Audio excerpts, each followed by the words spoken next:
ಅವಳೇ ಆದ್ಯ ಅನ್ನೋದಕ್ಕೆ ಸೋಹನ್ ಕೊಟ್ಟ ಬಜರಂಗಿ ತಾಯ್ತದ ಬ್ಯಾಂಡ್ ಅಷ್ಟೇ. ಒಂದು ಕ್ಷಣ ಸ್ತಬ್ಧನಾದ ಸೋಹನ್. ಆಕ್ಸಿಡೆಂಟ್ ಆಗಿರುವುದು ಆರತಿಯವರು ಇದ್ದ ಕಾರಿಗೆ. ತಕ್ಷಣ ತಲೆಕೆಡವಿಕೊಂಡು ಬಂದಿದ್ದ ಆಂಬ್ಯುಲೆನ್ಸ್ ಒಂದರಲ್ಲಿ ಆದ್ಯನ ಜೊತೆಗೆ ತನ್ನ ಗೆಳೆಯನೊಬ್ಬನನ್ನು ಇಮಿಡಿಯೇಟ್ ಆಗಿ ಟ್ರೀಟ್ಮೆಂಟ್ ಕೊಡಲು ಹೇಳಿ ಕಳುಹಿಸಿ. ಆದ್ಯ ಹೋದ ಆಂಬ್ಯುಲೆನ್ಸ್ ಅಲ್ಲೇ ಮೆಡಿಕಲ್ ಸ್ಟಾಫ್ ಇದ್ದರು. ಅವರೆಲ್ಲ ಫಸ್ಟ್ ಏಡ್ ಮಾಡಲು ಆರಂಭಿಸಿದರು. ಅಷ್ಟರಲ್ಲಿ ಬಂದ ಸಾರ್ವಜನಿಕರು ಎಲ್ಲಾ ಪೇಷಂಟ್ಗಳನ್ನು ಆಂಬ್ಯುಲೆನ್ಸ್ ಅಲ್ಲಿ ಕಳಿಸುವ ಕೆಲಸಕ್ಕೆ ಕೈ ಹಾಕಿದ್ರು. ಒಂದೆಡೆ ಮಂಕಾಗಿ ದಿಕ್ಕೇ ತೋಚದಂತೆ ಕುಳಿತಿದ್ದ ಅಗಸ್ತ್ಯನತ್ತ ಬಂದು ಕಣ್ಣೀರು ಒರೆಸಿದಾಗ ಇಹಕ್ಕೆ ಬಂದವನೇ ಸೋಹನ್ನನ್ನು ಅಪ್ಪಿ ಹಿಡಿದು ನಡುಗುತ್ತಾ, ಆದ್ಯ ಎಲ್ಲಿ, ಏನಾಗಿದೆ ಅವಳಿಗೆ? ಅವಳ ಮುಖನೇ ಕಾಣ್ತಾ ಇಲ್ಲ ಬ್ರೋ, ನಂಗೆ ಹುಚ್ಚು ಹಿಡ್ದಂಗೆ ಆಗ್ತಿದೆ.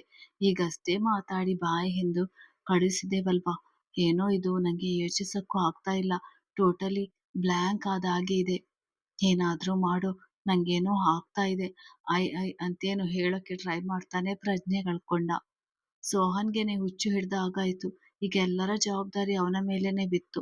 ಕಳುಹಿಸಿದ ಆಂಬ್ಯುಲೆನ್ಸ್ ಡ್ರೈವರ್ಗಳ ಫೋನ್, ಆಸ್ಪತ್ರೆಗೆ ದಾಖಲಾದ ನಂತರ ಅಲ್ಲಿನ ಡಾಕ್ಟರ್ಸ್ ರವರ ಫೋನ್, ಪೇಷಂಟ್ ಕಡೆಯವರ ಫೋನ್, ಒಂದೆಡೆ ಪ್ರಜ್ಞೆ ಕಳ್ಕೊಂಡಿರುವ ಅಗಸ್ತ್ಯನ ಮನೆಯವರ ಫೋನ್. ಯಾರ ಕರೆನ ರಿಸೀವ್ ಮಾಡ್ಬೇಕಂತಾನೆ ತಿಳಿಯದೆ ಹೋಯ್ತು. ಸಿಸ್ಟಿಗೆ ಕಾಲ್ ಮಾಡಿ ಮನೆಯವರಿಗೆ ತಿಳಿಸುವಂತೆ ಹೇಳಿ ಇವರಿದ್ದ ಹತ್ತಿರದ ಹಾಸ್ಪಿಟ್ಲಿಗೆ ಬರ ಹೇಳಿದ. ಹಾಗೋ ಹೀಗೋ ಎಲ್ಲರನ್ನೂ ಹಾಸ್ಪಿಟಲೈಸ್ ಮಾಡಿ ತಾನು ಅಗಸ್ತ್ಯನ ಮಲಗಿಸಿದ ಬೆಡ್ಡಿನ ಮೇಲೆ ತಲೆಯಾನಿಸಿ ಕುಳಿತ. ಸ್ವಲ್ಪ ಹೊತ್ತಲ್ಲೇ ಮನೆಯವರು ಬಂದರು. ಅವರಿಗೆಲ್ಲ ವಿವರಿಸಿದವನೇ ಆದ್ಯ ಇದ್ದ ಕಡೆ ನಡೆದ. ಆದ್ಯನ ಸ್ಥಿತಿ ಚಿಂತಾಜನಕವಾಗಿತ್ತು. ಉಸಿರಾಟಕ್ಕೆ ವೆಂಟಿಲೇಟರ್ ಅಳವಡಿಸಲಾಗಿತ್ತು. ಹರಿಪ್ರಸಾದ್ ರವರು ಅಪಘಾತದ ಆಘಾತದಿಂದ 3ನೇ ಬಾರಿ ಹೃದಯಾಘಾತಕ್ಕೆ ಒಳಗಾಗಿದ್ದರು. ಅವರಿಗೂ ಐಸಿಯುನಲ್ಲಿ ಚಿಕಿತ್ಸೆ ಕೊಡುತ್ತಿದ್ದರು. ಡಾಕ್ಟರ್ ಆರತಿ ಅವರ ತಲೆಗೆ ಏಟಾಗಿದ್ದರಿಂದ ಅವರನ್ನು CT scan, head and MRI ಮಾಡಲು ಕಳುಹಿಸಿದ. ಅವರು ಕಾರ್ ಡ್ರೈವರ್, ಸಣ್ಣ ಪುಟ್ಟ ಗಾಯಗಳಿಂದ ಪಾರಾಗಿದ್ದ. ಒಂದು ಸೀಟ್ ಬೆಲ್ಟ್ ಹಾಕಿದ್ದರಿಂದ ಮತ್ತೆ ಏರ್ ಬ್ಯಾಗ್ ಓಪನ್ ಆಗಿದ್ದರಿಂದ. ಅವರನ್ನೆಲ್ಲ ನೋಡಿದವನ ಅಗಸ್ತ್ಯನ ಬಳಿ ಬಂದ ಸೋಹನ್. ಭಯದಿಂದ ಜ್ವರ ಏರಿತ್ತು ಅವನಿಗೆ. ಫಿಸಿಷಿಯನ್ಗೆ ತಿಳಿಸಿ ಬೇಕಾದ ಟ್ರೀಟ್ಮೆಂಟ್ ವ್ಯವಸ್ಥೆ ಮಾಡಿ ಮತ್ತೆ ಆರತಿ ಅವರ ಬಳಿ ಬಂದ ಅವರ ರಿಪೋರ್ಟ್ ನೋಡಲು. ಸಬ್ಡ್ಯೂರಲ್ ಹೆಮರೇಜ್, ಅವರಿಗೆ ಸರ್ಜರಿ ಅವಶ್ಯಕತೆ ಇದೆ. ಅದನ್ನ ಆರತಿ ಅವರಿಗೆ ಹೇಳಲು ಮನೆಯ ಕಾರಿನ ಡ್ರೈವರ್ ರಮೇಶ್ ಮತ್ತವನ ಮಗಳು ಕಾವ್ಯನ ಬರ ಹೇಳಿದರು. ಅದರಿಂದ ತಮ್ಮ ಮಗ ಡಾಕ್ಟರ್ ಆದೇಶ್ಗೂ ಹರ್ಷಿತಳಿಗೂ ಹೇಳಿಸಿದರು. ಆದ್ಯನ ಆರೋಗ್ಯ ಚೇತರಿಕೆ ಆಗುವ ಲಕ್ಷಣ ಇರಲಿಲ್ಲ. ಮುಖದ ರೂಪದ ಜೊತೆಗೆ ತನ್ನೆರಡು ಕಣ್ಣುಗಳನ್ನು ಕಳೆದುಕೊಂಡಿದ್ದಳು. ಅದು ಡಾಕ್ಟರ್ ಇಂದ ತಿಳಿಯಲ್ಪಟ್ಟ ಸೋಹನ್ಗೆ ಮುಂದೇನು ತಿಳಿದಾಯಿತು. ಆಂಜನೇಯ, ನನಗಾಗಿ ಏನು ಕೇಳಿಲ್ಲ, ಕೇಳುವುದಕ್ಕಿಂತ ಮುಂಚೆನೆ ಕರುಣಿಸಿದ್ದೆ. ಈಗ ನಾನು ಆದ್ಯ ನನ್ನ ತಂಗಿಯಾಗಿ ಸ್ವೀಕರಿಸಿದ್ದೇನೆ. ಕೆಲವೇ ಗಂಟೆಗಳ ಪರಿಚಯ ಆದ್ರೂ ನನ್ನ ಜೀವನದಲ್ಲಿ ಅವಳೊಂದು ಮೇರು ಜಾಗನ ಆಕ್ರಮಿಸಿದಾಳೆ. ನಿನ್ನ ಕೇಳಿಸಿಕೊಳ್ಳುವುದಿಷ್ಟೇ, ಅವಳಿಗೆ ಯಾವ ಕಷ್ಟನೂ ಕೊಡ್ಬೇಡ ಸ್ವಾಮಿ. ಐಸಿಯು ಒಳಗಡೆ ಹೋಗಿ ಬಂದ ಸೋಹನ್ ಅಗಸ್ತ್ಯನ ಬೆಡ್ಗೆ ತನ್ನೆರಡು ಕೈಯೂರಿ ಹೀಗೆ ಮೌನವಾಗಿ ರೋಧಿಸುತ್ತಿದ್ದ.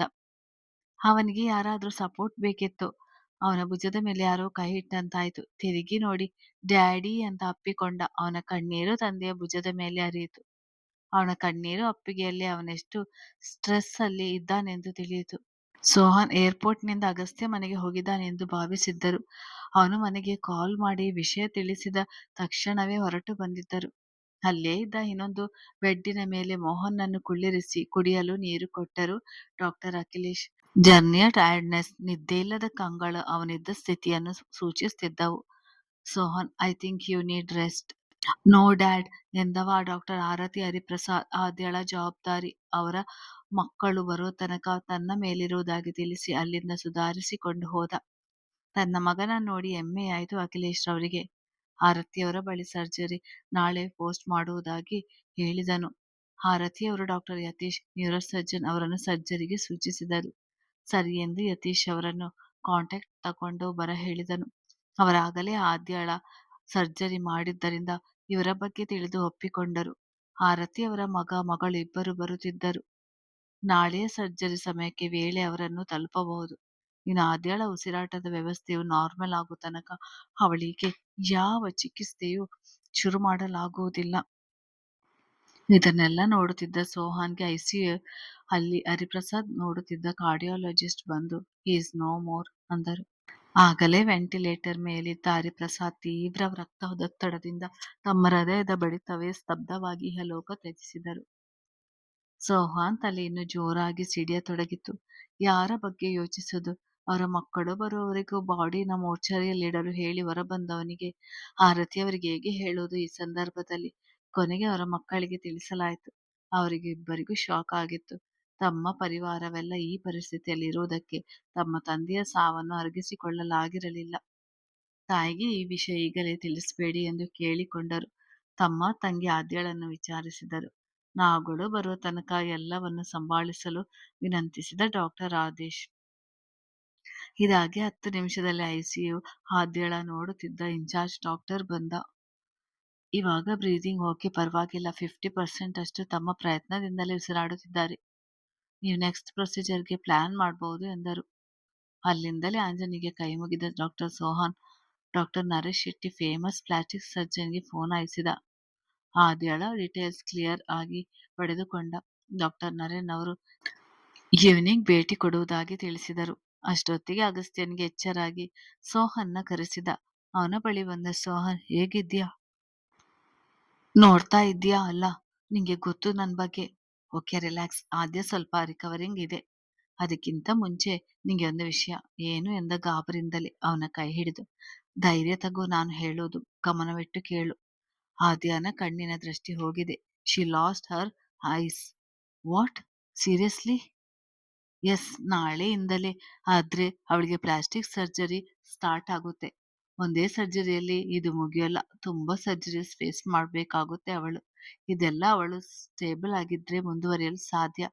ಅಂದ್ರೆ ತಿಂಗಳುಗಳು ಬೇಕು ಕಂಪ್ಲೀಟ್ ಆಗೋಕೆ. ಆಮೇಲೆ ಏನಿಲ್ಲ ಅಂದ್ರೂ ಮಿನಿಮಮ್ 6 ಮಂತ್ ಬೇಕು. ಅಲ್ಲಿ ತನಕ ಅವಳಿಗೆ ಕಣ್ಣು ಟ್ರಾನ್ಸ್ಪ್ಲಾಂಟ್ ಆಗೋಲ್ಲ. ಬ್ಲೈಂಡ್ ಆಗಿ ಇರಬೇಕಾಗುತ್ತೆ ಅಂತ ಕಣ್ತುಂಬಿ ನುಡಿದ. ಅದ ಕೇಳಿ ಅಗಸ್ತ್ಯನ ತಲೆ ಸಿಡಿದು ಹೋಳಾದಂತೆ ಅನುಭವವಾಯಿತು. ತಲೆ ಹಿಡಿದುಕೊಂಡಿದ್ದ ಅಗಸ್ತ್ಯನ ಭುಜ ಬಳಸಿ ಸಮಾಧಾನ ಮಾಡಿದ. ಆದರೂ ತನ್ನ ಮನದ ನೋವಾಗಲಿ ದುಗುಡವಾಗಲಿ ಹೇಳಿಕೊಳ್ಳಲಿಲ್ಲ ಸೋಹಾನ್. ನಿನ್ನ ಮನೆಯವರು ಎಲ್ಲಿ? ಅಪ್ಪ ಚಿಕ್ಕಪ್ಪ ಬಂದಿದ್ರು, ನಾ ಮಲಗಿದ್ದೆ. ಡಾಕ್ಟರ್ ಹತ್ರ ಮಾತಾಡೋಕೆ ಹೋದ್ರು. ಸರಿ, ನೀ ಊಟ ಮಾಡಿದ್ಯಾ? ಇಲ್ಲ, ಅಲ್ಲೇ ಇದೆ. ಸರಿ, ನಾ ಕೊಡ್ತೀನಿ, ಊಟ ಮಾಡು. ಊಟ ಕೊಡಲು ಹೋದಾಗ ಅವನ ಕೈಯಲ್ಲಿ ಡ್ರಿಪ್ಸ್ ಇರುವುದು ನೋಡಿ ತಾನೇ ಕೈ ತೊಳೆದು ಅವನ ಬಾಯಿಗೆ ಕೊಟ್ಟ. ಅಗಸ್ತ್ಯನ ಕಣ್ಣಲ್ಲಿ ನೀರುಕ್ಕಿತ್ತು. ಐ ಆಮ್ ಸಾರಿ, ನಿಂಗೆಲ್ಲ ಮ್ಯಾನೇಜ್ ಮಾಡೋಕೆ ಕಷ್ಟ ಆಗ್ತಿದೆ ಅಲ್ವಾ? ನೋಡು, ಹೆಲ್ತ್ ಅಪ್ಸೆಟ್ ಮಾಡ್ಕೊಂಡು ಯಾಕೋ ಇಷ್ಟೊಂದು ಫೀಲ್ ಆಗ್ತೀಯಾ? ನಿಂಗೆ ಇದೆಲ್ಲ ನೋಡಿ ಅಭ್ಯಾಸ ಇಲ್ವಲ್ಲ. ಊಟ ಮಾಡ್ಬೇಕಾದ್ರೆ ಅಳ್ಬಾರ್ದಂತೆ ಅಂತ ತನ್ನ ಎಡಗೈಯಲ್ಲಿ ಒರೆಸಿದ. ನೀ ಊಟ ಮಾಡಿದ್ಯಾ? ಇಲ್ಲ. ನೀನು ಇದೇ ತಟ್ಟೆಯಲ್ಲಿ ಎಕ್ಸ್ಟ್ರಾ ಹಾಕೋ, ಒಟ್ಟಿಗೆ ಊಟ ಮಾಡೋಣ. ನಿಂಗೇನೋ ಪ್ರಾಬ್ಲಮ್ ಇಲ್ವಾ? ಓಹ್, ಇವಾಗ ನೆನಪಾಯ್ತು. ಇದೇನು ಫಸ್ಟ್ ಟೈಮಾ? ನನ್ನ ಅಂಡರ್ವೇರ್, ಸಾರಿ, ಟವೆಲ್ ಇಂದ ಹಿಡಿದು ಸೂಟ್ ತನಕ ಎಕ್ಸ್ಚೇಂಜ್ ಆಗಿದೆ. ನನ್ನ ಬೆಡ್ಡಲ್ಲೇ ಮಲ್ಕೊಳ್ತಾ ಇದ್ಯಲ್ಲ. ಮೊದಲೆಲ್ಲ ಎಷ್ಟೋ ಬಾರಿ ಲೇಟ್ ಆದಾಗ ನನ್ ಜೊತೆನೆ ಸ್ನಾನನೂ ಮಾಡಿದ್ಯಾ, ನೆನಪಿದೆಯಾ? ಸೋಹನ್ ನಾಚಿಕೊಂಡವನಂತೆ ನಟಿಸಿ ತನ್ನ ಮುಖವನ್ನು ಒಂದೇ ಕೈಯಲ್ಲಿ ಮುಚ್ಚಿಕೊಂಡಾಗ ಅವನ ಟಮ್ಮಿಗೆ ತನ್ನ ಎಡಗೈಯಿಂದ ಮುಷ್ಟಿ ಮಾಡಿ ಕುಟ್ಟಿದ ಅಗಸ್ತ್ಯ. ಕಡೆಗೆ ಸೋಹನ್ನನ್ನು ಊಟ ಮಾಡಲಾರಂಭಿಸಿದ. ಒಂದು ತುತ್ತು ಅವನಿಗೆ, ಒಂದು ತುತ್ತು ಇವನು. ಊಟ ಮುಗಿಸುವಷ್ಟರಲ್ಲಿ ಅಗಸ್ತ್ಯನ ಅಪ್ಪ ಚಿಕ್ಕಪ್ಪನೂ ಬಂದರು. ಓ ಗೆಳೆಯರಿಬ್ಬರು, ಬಾಳ ಭೋಜನವೇ ನಡೆದಿದೆ. ಬನ್ನಿ ಅಂಕಲ್ ಅಂತ ಸರಿದು ಕುಳಿತ ಸೋಹಾನ್. ಅಗಸ್ತ್ಯ, ನಾಳೆ ಕಳಿಸ್ತಾರಂತೆ ಕಣೋ, ಇವತ್ತೊಂದಿನ ಇಲ್ಲೇ ಸ್ಟೇ ಮಾಡ್ಬೇಕು ಅಪ್ಪ ಅಂತ ಬೇಸರದಿಂದ ನುಡಿದ. ಇರೋ, ಇವತ್ತು ಮನೆಗೆ ಹೋದ್ಮೇಲೆ ಫೀವರ್ ಬಂದ್ರೆ ಅಂದ ಗೆಳೆಯನ ಮಾತಿಗೆ ಸರಿ ಎಂದ ಅಗಸ್ತ್ಯ. ಸ್ವಲ್ಪ ಹೊತ್ತಲ್ಲಿ ಅಗಸ್ತ್ಯನ ಮನೆಯಿಂದ ಅಮ್ಮ ಮತ್ತು ತಂಗಿ ಬಂದರು. ಅವರು ಸ್ವಲ್ಪ ಸಮಯ ಇದ್ದು ಮಗಳನ್ನು ಮಗನ ಜೊತೆ ಇರಲು ಹೇಳಿದರು. ರಾತ್ರಿ ಊಟದ ಕಳಿಸುವುದಾಗಿ ಹೇಳಿದರು. ಅಣ್ಣ ಎಂದು ಅಪ್ಪಿದ ಷಷ್ಠಿಯ ಬಳಸಿದ್ದ ಅಗಸ್ತ್ಯ. ಯಾಕೆ ಅಣ್ಣ ಇಷ್ಟೊಂದು ಫೀವರ್? ಏನಿಲ್ಲ ಬಿಡು ಪುಟ್ಟ, ಆಕ್ಸಿಡೆಂಟ್ ಆಗಿತ್ತು ಒಂದೆಡೆ, ನೋಡಕ್ಕೆ ಆಗ್ಲಿಲ್ಲ, ಅದರ ಎಫೆಕ್ಟ್. ಅಷ್ಟರಲ್ಲಿ ಸೋಹಾನ್ ಬಂದ. ಸೋಹಾನ್ ಷಷ್ಠಿ ಕಣ್ಣಲ್ಲೇ ಮಾತಾಡಿಕೊಂಡರು. ಅದನ್ನ ಅಗಸ್ತ್ಯ ನೋಡದವನಂತೆ ಇದ್ದ. ತಗೊಳ್ಳಿ ಬ್ಲ್ಯಾಕ್ ಟೀ ಅಂತ ಕಪ್ಪಿಗೆ ಸುರಿದು ಕೊಟ್ಟಳು. ಥ್ಯಾಂಕ್ಸ್ ಎಂದು ಕುಡಿದವನಿಗೆ ಮೈಂಡ್ ರಿಲ್ಯಾಕ್ಸ್ ಆಯ್ತು. ಸ್ವಲ್ಪ ಕೆಲ್ಸ ಇದೆ ಅಗಸ್ತ್ಯ ಅಂತ ಹೋದ. ಆಮೇಲೆ ಅಣ್ಣ ತಂಗಿ ಇಬ್ಬರೇ ಮಾತನಾಡುತ್ತಾ ಕುಳಿತರು. ಆದ್ಯನ ಬಗ್ಗೆ ಹೇಳಿದ ಷಷ್ಠಿಗೆ ಬೇಸರವಾಯ್ತು ಅವಳ ಕಂಡೀಷನ್ ಕೇಳಿ. ಸಂಜೆ ನರೇಶ್ ಶೆಟ್ಟಿ ಬಂದು ನಾಳೆ ಆದ್ಯಳ ಫಸ್ಟ್ ಸರ್ಜರಿ ಪೋಸ್ಟ್ ಮಾಡುವುದಾಗಿ ಹೇಳಿದರು. ಆದ್ರೇನ್ ಸರ್? ಕಂಡೀಷನ್ ಕ್ರಿಟಿಕಲ್ ಇದೆ. ಇನ್ನು ಮೊದಲ ಸರ್ಜರಿ ಬೇರೆ. ಫಿಸಿಕಲ್ ಕಂಡೀಷನ್ಗಿಂತ ಮೆಂಟಲಿ ಸ್ಟ್ರಾಂಗ್ ಆಗ್ಬೇಕು. ಅವರು ತುಂಬಾ ನೋವಿರುತ್ತೆ. ಇವಾಗ ನೋಡಿ ಹೇಗೆ ಒದ್ದಾಡ್ತಾ ಇದ್ದಾರೆ. ಸೆಡೇಷನ್ ಮಾಡ್ಬೇಕಾಗುತ್ತೆ ಅಂದರು. ಸರಿ ಸರ್. ಅಂದು ಅವರಿಂದ ಫ್ರೀ ಆಫ್ ನೋಟ್ಸ್ ಅನ್ನು ಪಡೆದು ಅಲ್ಲಿನ ಸ್ಟಾಫ್ಗಳಿಗೆ ನೀಡಿ ಐಸಿಯು ಇಂದ ಹೊರಬಂದು ದೀರ್ಘ ಉಸಿರೆಳೆದ. ಮರುದಿನ ಬೆಳಗಾಯಿತು. ಸೋಹನ್ ಹಿಂದಿನ ದಿನ ಮನೆಗೆ ಹೋಗಿರ್ಲಿಲ್ಲ.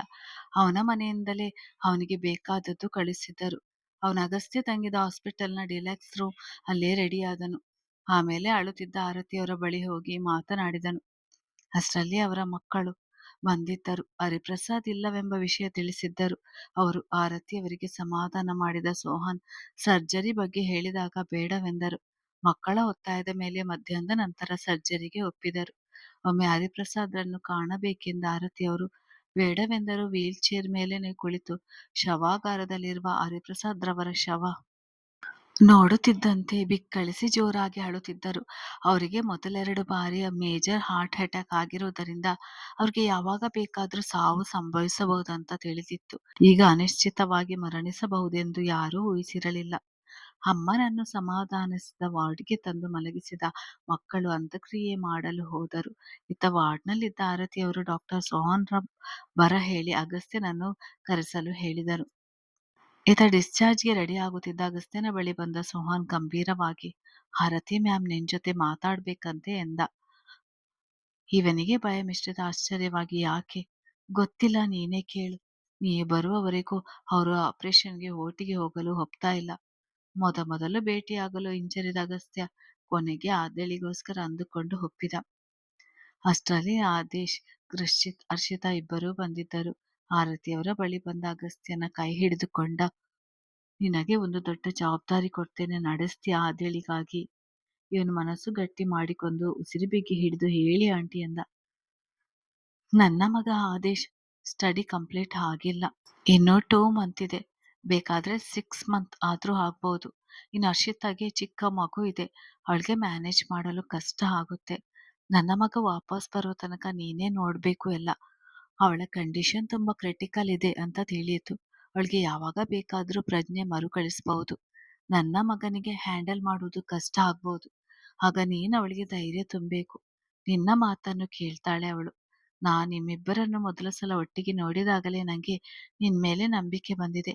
ಅವಳಿಗೂ ನಿನ್ ಮೇಲೆ ಒಳ್ಳೆಯ ಭಾವನೆ, ಭರವಸೆ ಇರುವುದಕ್ಕೆ ಭಯ ಬಿಟ್ಟು ನಿನ್ನೊಂದಿಗೆ ಮಾತನಾಡ್ತಿದ್ದಾಳೆ. ಅವಳು ನೋಡುವುದಕ್ಕೆ ಸ್ಟ್ರಾಂಗ್ ಇದ್ರೂ ಮೆಂಟಲಿ ತುಂಬಾ ವೀಕ್. ಪುಟ್ಟ ಮಗು ತರ ತುಂಬಾ ಭಯದ ಹುಡುಗಿ. ನನ್ನ ಕೈ ಹಿಡಿದುಕೊಂಡೇ ಓಡಾಡುವಳು.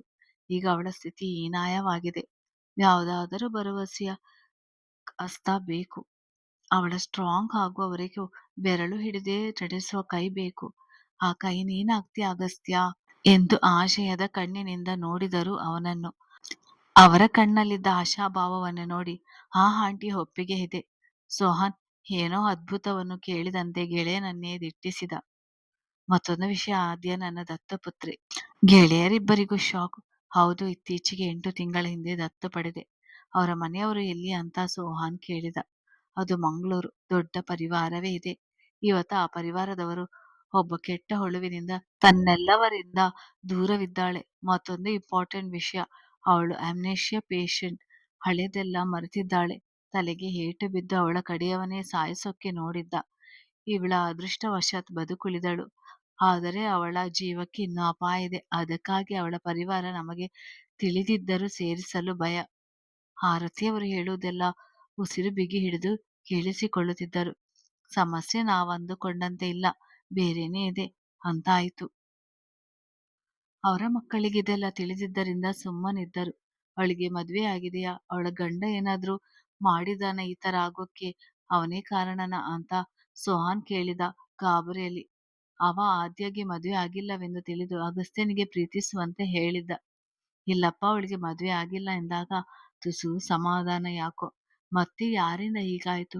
ಅವಳ ಅಕ್ಕನಿಗೆ ಮದುವೆ ಆಗಿತ್ತು. ಅವಳ ಗಂಡನೇ ಇದಕ್ಕೆಲ್ಲ ಕಾರಣ. ಅಂದ್ರೆ ಭಾವನ? ಹೌದು, ಅವನೇ ಪಾಪಿ. ಆದ್ಯ ಭಾವನೇ ಕಾರಣ ಇದಕ್ಕೆಲ್ಲ. ಮತ್ತೆ ಆದ್ಯಾಗೆ ಅಣ್ಣ ಒಬ್ಬನಿದ್ದಾನೆ. ಅವನ ಹೆಸರು ಏನಪ್ಪ ನೆನಪಾಗ್ತಿಲ್ವಾ ಅಂತ ನೋಯ್ತಿದ್ದ ತಲೆಯನ್ನು ಹಿಡಿದುಕೊಂಡರು.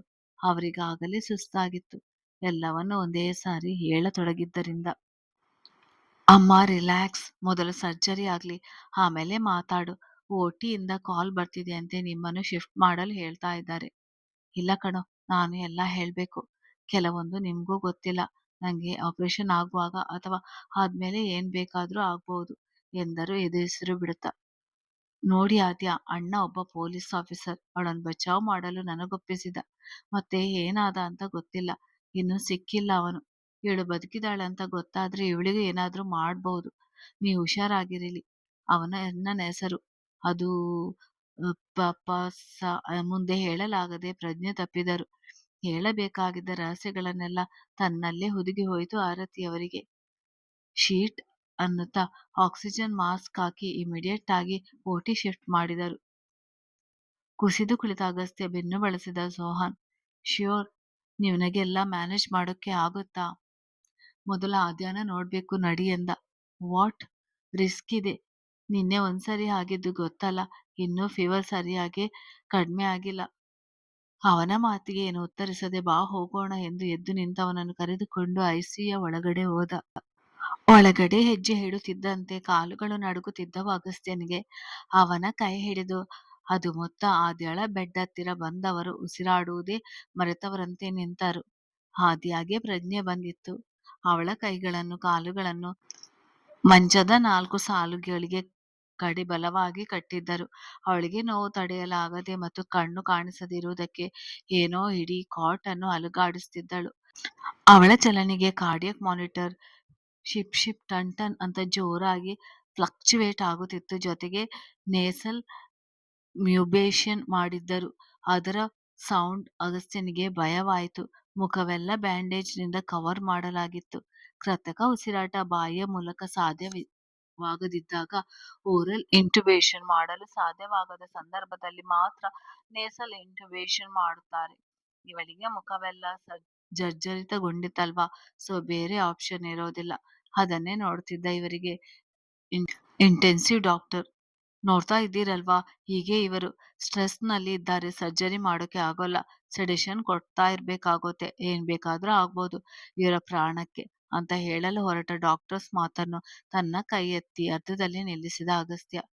ಸೀದಾ ಆದ್ಯಳ ಹತ್ತಿರ ಹೋದವ ಇಡೀ ವೈರ್ಗಳಿಂದ ಮುಚ್ಚಿ ಹೋಗಿದ್ದ ಅವಳನ್ನು ಒಮ್ಮೆ ದಿಟ್ಟಿಸಿ ಅವಳ ಬಲಗೈಯನ್ನು ತನ್ನ ಬಲ ಹಸ್ತದಲ್ಲಿ ಹಿಡಿದುಕೊಂಡು ಮೆಲುವಾಗಿ ಆದ್ಯ ಅಂದ.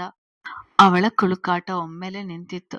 30 ಸೆಕೆಂಡ್ ಒಳಗೆ ಎಲ್ಲವೂ ಮಿಷಿನ್ಗಳ ಸೌಂಡ್ ತಹಬದಿಗೆ ಬಂದಿತ್ತು. ಮೊದಲ ಬಾರಿ ಹಸ್ತಲಾಘವ ಮಾಡಿದ್ದರಿಂದ ಏನೋ ಅಗಸ್ತ್ಯನ ಇರುವಿಕೆ ಅವಳಿಗೂ ಗೊತ್ತಾಯಿತು. ಏನೋ ಹರಿಯದ ಬಂಧ ಇಬ್ಬರಲ್ಲೂ ಆವರಿಸಿತ್ತು. ಅದರ ಹಿಂದೆ ಬಂದಿದ್ದ ಆದೇಶ್, ಹರ್ಷಿತಾ ಸೇರಿದಂತೆ ಅಷ್ಟರವರೆಗೂ ಅವಳನ್ನು ಶಾಂತಗೊಳಿಸಲು ಒದ್ದಾಡುತ್ತಿದ್ದ ಮೆಡಿಕಲ್ ಸ್ಟಾಫ್ಗಳೆಲ್ಲ ಬೆಕ್ಕಸ ಬೆರಗಾಗಿದ್ದರು. ನೋಡು, ನಿನಗೆ ಈಗ ನಮ್ಮನ್ನೆಲ್ಲ ನೋಡಲು ಆಗುವುದಿಲ್ಲ. ನಿನ್ನ ಮುಖಕ್ಕೆ ಸ್ವಲ್ಪ ಗಾಯಗಳಾಗಿದೆ. ಎಲ್ಲಾ ಬ್ಯಾಂಡೇಜ್ ಮಾಡಿ ಕವರ್ ಮಾಡಿದ್ದಾರೆ. ಅದಕ್ಕೆ ನಿನಗೇನು ಗೊತ್ತಾಗುವುದಿಲ್ಲ. ನೀನ್ ಈ ತರ ಒದ್ದಾಡಿದ್ರೆ ನಿಂಗೆ ಟ್ರೀಟ್ಮೆಂಟ್ ಕೊಡಲು ಕಷ್ಟ ಆಗುತ್ತೆ.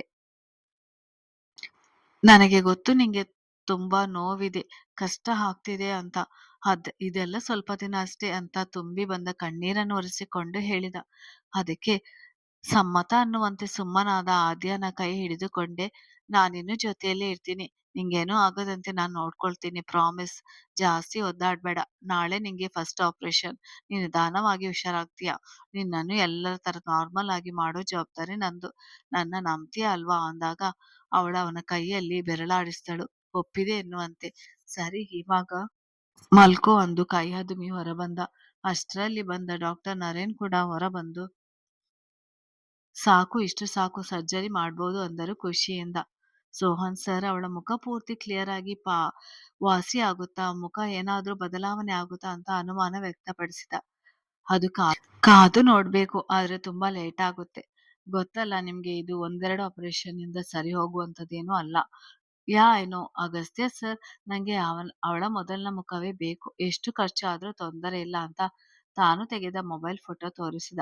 ಫೋಟೋ ನೋಡಿದವರಿಗೆ ಬೇಸರವಾಯಿತು. ಇಷ್ಟು ಚಂದ ಇರುವ ಹುಡುಗಿ ತನ್ನ ಮುಖವನ್ನು ಕಳೆದುಕೊಂಡು ಬೇರೆ ರೂಪದಲ್ಲಿ ಬದುಕಬಲ್ಲಲ್ಲಿ ಅವಳ ಆತ್ಮವಿಶ್ವಾಸ ಕುಂದಬಹುದೆಂದೆಲ್ಲ ಯೋಚಿಸಿ, ಓಕೆ ಮಿಸ್ಟರ್ ಅಗಸ್ತ್ಯ, ನೀವ್ ಹೇಳಿದಂತೆ ಮಾಡೋಣ. ನಂಗೆ ಇನ್ನ ಫೋಟೋಸ್ ಬೇಕು ಇವರದು ಅಂದಾಗ ಆದೇಶ್ ತನ್ನ ಹತ್ತಿರ ಇದೆ, ಕೊಡ್ತೇನೆ ಎಂದ. ಅಲ್ಲಿಂದ ಸೀದಾ ರೂಮಿಗೆ ಬಂದ ಅಗಸ್ತ್ಯ ತನ್ನ ಹಾಸ್ಪಿಟಲ್ ಯೂನಿಫಾರ್ಮ್ ಡ್ರೆಸ್ ಅನ್ನು ತೆಗೆದು ತನ್ನ ಬಟ್ಟೆಯನ್ನು ಧರಿಸಿ ಮನೆಗೆ ಹೊರಡಲು ಸಿದ್ಧನಾದ. ಅಷ್ಟರಲ್ಲಿ ಸೋಹನ್ ಬಂದು, ಏನೋ ಇದಕ್ಕೆ ನೀನು ರೆಡಿ ಇದ್ದೀಯಾ? ಒಂದೆರಡು ದಿನಕ್ಕೆ ಮುಗಿಯೋಲ್ಲ, ಮ್ಯಾಕ್ಸಿಮಮ್ 7-8 ಮಂತು ಆಗ್ಬೋದು. ಅದೆಷ್ಟು ಬಾರಿ ಕೇಳ್ತೀಯೋ? ಆವಾಗ್ಲಿಂದನೂ ಹೇಳಿ ಹೇಳಿ ಸಾಕಾಯ್ತು. ಒಂದ್ಸರಿ ಹೇಳಿದ್ರೆ ಅರ್ಥ ಆಗೋಲ್ವಾ ನಿಂಗೆ ಈಡಿಯಟ್ ಅಂತ ಜೋರಾಗಿ ಕಿರಿಚಿದ. ಅವನ ಅರ್ಭಟಕ್ಕೆ ಬೆಚ್ಚಿದ್ದ ಸೋಹನ್, ಓ ಗಾಡ್, ಇವನ್ಗೆ ಕೋಪ ಬಂದ್ರೆ ಸರಿಗೆ ತಕ್ಕಂತೆ ಮುನಿನೆ. ಅಪರೂಪಕ್ಕೆ ಬರೋ ಕೋಪ ನನ್ನ ಇವತ್ತು ಇಲ್ಲೇ ಹೂತಿಡ್ತಾನೆ ಅಂತ.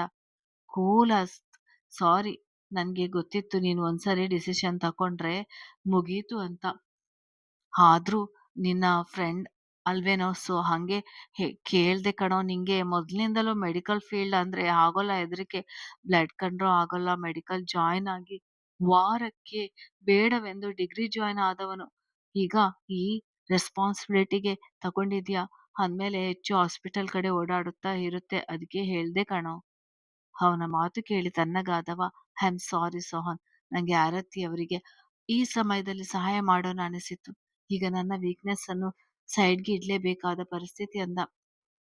ಗುಡ್ ಡಿಸಿಷನ್ ಎಂದು ಅವನ ಬೆನ್ನು ತಟ್ಟಿದವ. ಮೆಡಿಸಿನ್ ಎಲ್ಲ ಒಂದು ಕವರಿಗೆ ಹಾಕಿದ. ಅಷ್ಟರಲ್ಲಿ ಬಂದ ಅಗಸ್ತ್ಯನ ಅಪ್ಪ, ಚಿಕ್ಕಪ್ಪ, ಷಷ್ಠಿ ಇಬ್ಬರನ್ನು ನೋಡಿ ಏನೋ ಆಗಿದೆ ಅಂದುಕೊಂಡರು. ಆದ್ರೆ ಏನೂ ಕೇಳಲಿಲ್ಲ. ಬಿಲ್ ಪೇ ಆಯ್ತು, ಹೋಗೋಣ್ವಾ ಅಂದರು. ಸರಿ ಎಂದು ಗೆಳೆಯರಿಬ್ಬರು ಅವರ ಜೊತೆ ಮನೆ ಕಡೆ ಹೊರಟರು. ಹಾಸ್ಪಿಟ್ಲಲ್ಲಿ ಆದೇಶ್ ಹರ್ಷಿತಾ ಇದ್ದುದರಿಂದ ಇತ್ತ ಮನೆಗೆ ಬರುವ ಮಗನನ್ನು ಸ್ವಾಗತಿಸಲು ಆರತಿ ತಟ್ಟೆ ಹಿಡಿದು ರೆಡಿ ಇಟ್ಟು ಕಾಯ್ತಿದ್ದರು ಮನೆಯವರೆಲ್ಲ. ಶಾಂತಲಾ ಮ್ಯಾನ್ಷನ್ ದೊಡ್ಡದಾದ ಬಂಗ್ಲೆನೇ ಅದು. ಬೆಂಗಳೂರಿನ ಹೃದಯ ಭಾಗದಲ್ಲಿರುವ ಮನೆ ಮತ್ತು ಹೂದೋಟ, parking place, gym, sports ground, swimming pool ಎಲ್ಲ ಸೇರಿ 2 ರಿಂದ 3 ಎಕರೆ ಒಳಗಡೆ ಇತ್ತು. 3 ಅಂತಸ್ತಿನ ಮಾಡಿ ಮನೆ. ಒಳಗಡೆ ಲಿಫ್ಟ್ ಫೆಸಿಲಿಟಿ. ಮನೆಯ ಅಡುಗೆ, ಕ್ಲೀನಿಂಗ್ ಇನ್ನಿತರ ಕೆಲಸಕ್ಕೆಂದೇ 10 ಜನ. ಮನೆಯ ಒಳಗೆ ಕೆಲಸಕ್ಕೆ, ಹೊರಗೆ ಡ್ರೈವರ್ಸ್ ಗಳಿಂದ ಹಿಡಿದು ವಾಚ್ಮ್ಯಾನ್ ಜೊತೆಗೆ ಹೊರಗಿನ ಕೆಲಸಕ್ಕೆ ಕೆಂದೇ 2 ಎಕ್ಸ್ಟ್ರಾ ಕೆಲಸದವರು.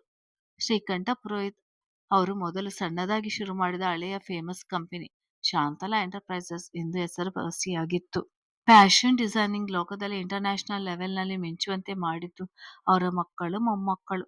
ಶಾಂತಲರ ಕರಕುಶಲ ಕಲೆಯು ಶ್ರೀಕಂಠರ ಬಾಳು ಭಾಗ್ಯ ಎರಡನ್ನೂ ಬದಲಾಯಿಸಿತೆಂದರೆ ತಪ್ಪಲ್ಲ. ಅದಕ್ಕಾಗಿ ಮನೆ, ತಮ್ಮ ಕಂಪನಿಗೆಲ್ಲ ಅವರ ಹೆಸರನ್ನೇ ಇಟ್ಟಿದ್ದರು. ಜಗತ್ತಿನ ಫೇಮಸ್ ಡಿಸೈನರ್ಸ್ ಎಲ್ಲ ಇವರ ಕಂಪನಿಯಲ್ಲಿ ಕೆಲಸಕ್ಕಾಗಿ ಹಾತೊರೆಯುತ್ತಿದ್ದರು. ಅದೆಷ್ಟು ಕಂಪನಿಗಳು ಇವರುಗಳು ಬಿಡುಗಡೆ ಮಾಡೋ ಹೊಸ ಬಟ್ಟೆಗಾಗಿ, ಟ್ರೆಂಡ್ಗಾಗಿ ಕಾಯುತ್ತಿದ್ದರು. ಇವರುಗಳ ಫ್ಯಾಕ್ಟರಿಗಳಷ್ಟು, ಮಾಲ್ಗಳಷ್ಟು ಎಳೆ ಮಕ್ಕಳಿಂದ ಹಿಡಿದು ವಯೋವೃದ್ಧರಿಗೂ ಬೇಕಾಗುವಂತ ಎಲ್ಲಾ ತರದ ಬಟ್ಟೆಗಳು ಇವರ ಕೈಕೆಳಗೆ ರೆಡಿ ಆಗುತ್ತಿತ್ತು. ತುಂಬಿದ ಮನೆ ಅದು. ಹಿರಿತಲೆ ಶ್ರೀಕಂಠ್ ಪುರೋಹಿತ್, ಪತ್ನಿ ಶಾಂತಲಾ ಶ್ರೀಕಂಠ್, 3 ಮಕ್ಕಳು. ಮೊದಲನೆಯವರು ರಾಜವರ್ಧನ್ ಪುರೋಹಿತ್, ಪತ್ನಿ ರೋಹಿಣಿ, ಮಗ ಅಗಸ್ತ್ಯ, ಸೃಷ್ಟಿ ಪ್ರಕೃತಿ, ಅವಳಿ ಜವಳಿ ಹೆಣ್ಣು ಮಕ್ಕಳು. ಎರಡನೆಯವರು ಹರ್ಷವರ್ಧನ್ ಪುರೋಹಿತ್, ಪತ್ನಿ ಸುಹಾಸಿನಿ, ಮಗಳು ಧ್ರುವಿ, ಮಗ ಪ್ರದ್ಯುಮ್ನ. ಮೂರನೆಯ ಮಗಳು ರಾಜೇಶ್ವರಿ, ಅಳಿಯ ಅರವಿಂದ, ಮಗ ಅಥರ್ವ, ಮಗಳು ಹಿಮಾನಿ. ಮಗಳನ್ನು ಮದುವೆ ಮಾಡಿಕೊಟ್ಟಿದ್ದರು. ತವರಲ್ಲೇ ಜಾಸ್ತಿ ಇರುತ್ತಿದ್ದರು. ಮಕ್ಕಳು ಇಲ್ಲಿಂದಲೇ ಸ್ಕೂಲ್ಗೆ ಸೇರಿಸಿದ್ದರು. ಆದ ಕಾರಣ ಅರವಿಂದ್ ಕೆಲಸದ ಮೇಲೆ ಫಾರಿನ್ ಅಲ್ಲಿ ಇಲ್ಲಿ ಹೋಗುತ್ತಿದ್ದರಿಂದ ಪತ್ನಿ ರಾಜೇಶ್ವರಿಯವರನ್ನು ತವರಲ್ಲೇ ಬಿಟ್ಟು ಹೋಗುತ್ತಿದ್ದರು. ಇವರೆಲ್ಲ ಹಾಸ್ಪಿಟಲ್ನಿಂದ ಬರುವ ಅಗಸ್ತ್ಯನಿಗಾಗಿ ಕಾಯುತ್ತಿದ್ದರು. ಬಂಗ್ಲೆ ಮುಂದೆ ಇಳಿದ ಕಾರುಗಳಿಂದ ಇಳಿದವರು ಮುಖ್ಯದ್ವಾರದ ಕಡೆ ನೋಡಿದವರಿಗೆ ನಗು ಬಂದಿತ್ತು. ಮನೆಯ ಲಲನಾಮಣಿಗಳೆಲ್ಲ ಇವರ ಕಡೆ ಹಿನುಕಿ ನೋಡುತ್ತಿದ್ದರು. ಎಲ್ಲರ ಕಣ್ಣು ಅಗಸ್ತ್ಯನೆಡೆಗೆ. ನೋಡೋ, ನಿನ್ನ ವೆಲ್ಕಮ್ಗೆ ರೆಡಿ ಆಗಿದ್ದಾರೆ ಅಂದರು ಅಪ್ಪ. ಅಲ್ಲ, ನಾನೇನು ಕಾನ್ಫರೆನ್ಸ್ USA ಗೆ ಹೋಗಿದ್ದೆ. ಇವ ಹೋಗಿದ್ದು ಹಾಸ್ಪಿಟಲ್ಗೆ. ಅದಕ್ಕೆ ಈ ರೇಂಜ್ಗೆ ವೆಲ್ಕಮ್ ಅಂತ. ಸೋಹನ್ ಮುಸಿ ಮುಸಿ ನಕ್ಕಾಗ ಹರ್ಷರವರು ಅವನ ತಲೆಗೊಂದು ಮೊಟಕಿ, ಮೆತ್ತಗೆ, ಇಲ್ಲದಿದ್ರೆ ಅವರೆಲ್ಲ ನಿನ್ನ ಬಾನಲಿಗೆ ಹಾಕಿ ಹುರಿತಾರೆ ಅಷ್ಟೇ ಅಂದಾಗ ಗಪ್ ಚಿಪ್ ಹುಡ್ಗ. ಮನೆಯ ಮೊದಲ ಮೊಮ್ಮಗನಿಗೆ ಆರತಿ ಮಾಡಿಸಲು ರೆಡಿಯಾದರು ಎಲ್ಲರೂ. ಅಷ್ಟಕ್ಕೆ ಸುಮ್ಮನಿರದ ಸೋಹನ್, ಎಲ್ಲರೂ ಇದ್ದಾರೆ, ಓಕೆ ಬ್ರೋ, ಮಿಸ್ಸಿಂಗ್ ಅಂದ. ನಾವಿದ್ದೀವಪ್ಪ ಅಂತ ಅವನ ತಾಯಿ ಹಿಂದಿದ್ದವರು ಮುಂದೆ ಅವರ ಜೊತೆಗೂಡಿ ಆರತಿ ಬೆಳಗಿದರು. ಸೋಹನ್ಗೂ ಆರತಿ ಜೊತೆಗೆ ಲೈಟ್ ಆಗಿ ಪ್ರೀತಿಯಿಂದ ಮಂಗಳಾರತಿಯೂ ಆಯಿತು ಎಲ್ಲರಿಂದ. ಇಬ್ಬರಿಗೂ ದೃಷ್ಟಿ ತೆಗೆದು ಒಳಗೆ ಕರೆದುಕೊಂಡು ಬಂದರು. ಅಗಸ್ತ್ಯ ನಡುವೆ ಕೂತರೆ ಎಲ್ಲರೂ ಅವನ ಸುತ್ತ ಕೂತು ಆರೋಗ್ಯ ವಿಚಾರಿಸಿದರು. ಅವರೆಲ್ಲರ ಪ್ರಶ್ನೆಗಳಿಗೆ ಉತ್ತರಿಸಿ ಸೋತು ಕೂತಿದ್ದವರನ್ನು ಎಬ್ಬಿಸಿ ಅಮ್ಮ ರೋಹಿಣಿ ಫ್ರೆಶ್ ಆಗಲು ಹೇಳಿ ಅವನ ರೂಮಿಗೆ ಕಳಿಸಿದರೆ, ಲಿಫ್ಟ್ ಮೂಲಕ ಸೆಕೆಂಡ್ ಫ್ಲೋರ್ಗೆ ಹೋದ ಗೆಳೆಯರು ಜೊತೆಗೆ ಸ್ನಾನ ಮುಗಿಸಿ ಕೆಳಗೆ ಬಂದವರಿಗೆ ಊಟ ಬಡಿಸಿದರು. ಎಲ್ಲರೂ ಅವರೊಂದಿಗೆ ಕುಳಿತರು ಊಟಕ್ಕೆ. ಬಲವಂತದಿಂದ ಬಡಿಸಿದ ಊಟವನ್ನು ಉಂಡ ಗೆಳೆಯರು ಮತ್ತೆ ರೂಮ್ಗೆ ಹೋಗಿ ಒಂದೇ ಬೆಡ್ ಅಲ್ಲಿ ಉರುಳಿಕೊಂಡರು ಸುಸ್ತಾಗಿ. ಮಲಗಿದಂತೆಯೇ ನಿದ್ರಾದೇವಿ ಆವರಿಸಿಕೊಂಡಳು. ಕತೆ ಮುಂದುವರಿಯುತ್ತದೆ. ಮುಂದಿನ ಎಪಿಸೋಡ್‌ಗಳು ತುಂಬಾ ಇಂಟ್ರೆಸ್ಟಿಂಗ್ ಆಗಿ ಇರುತ್ತದೆ.